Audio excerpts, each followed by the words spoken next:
Hello everyone and welcome back to another Rocket League video here at Game Gym.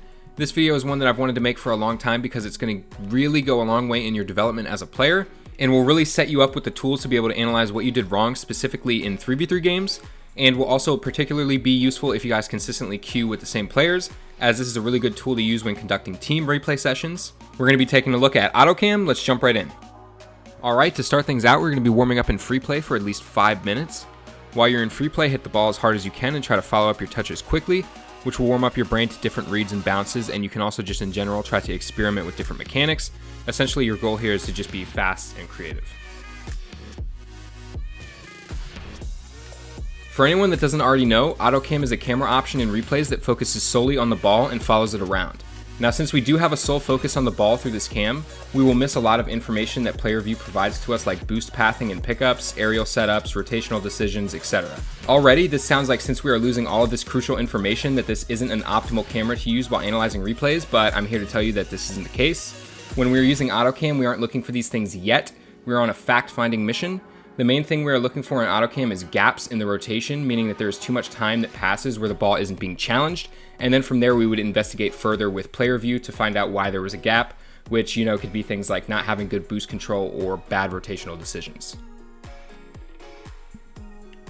Alright guys, now we're going to take a look at an example of how to identify a gap in the rotation, and we're going to be looking at an example from one of my games here, and we're just going to watch this play unfold, and I'm going to point out where the gap is.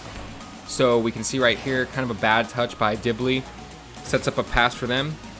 And you can see right here, there is a gap where no one is ready on the blue team for the ball. And obviously the orange guy ends up missing, but when you start to play against better players, like this isn't going to happen. He's not going to miss this. This is a wide open shot, and it's going to be in your net, and you're going to be down a goal or whatever. So what happened here is I'm seeing a gap in the rotation, and I've identified where exactly it is, so our next step will be to identify what exactly the mistake was. Alright guys, now what we're going to do is we're going to take a closer look through player reviews, and immediately what I can see from Autocam is I can see that me and Dibley end up double committing, and we're going to go take a look at Dibley's player view, and I'm going to tell you guys why this is wrong, why the double commit is wrong. And you can see that his momentum is just taking him away from the ball, and he has to turn around and do like a 180 to go for this. And if you go to my perspective, you can see that I have a lot of momentum. I'm like ready for this, and it's going to be a good challenge. I don't think I was going to beat him, but it was going to be a 50.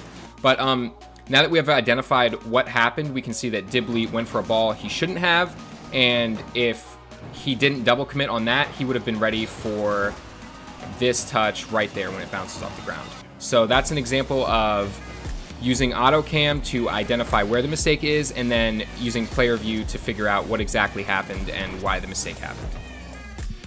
Now that we have successfully defined what Autocam is, learned why it's useful, and practiced with the investigative process of identifying gaps and challenges and other mistakes, it's about time for all of you to give this one a shot yourselves.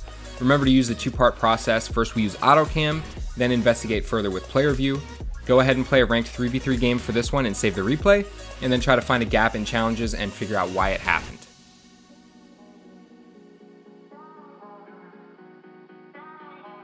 That's going to do it for this lesson, everyone. I hope you enjoyed the video, and stay tuned for our final 2 upcoming Rocket League videos for the spring season here at Game Gym.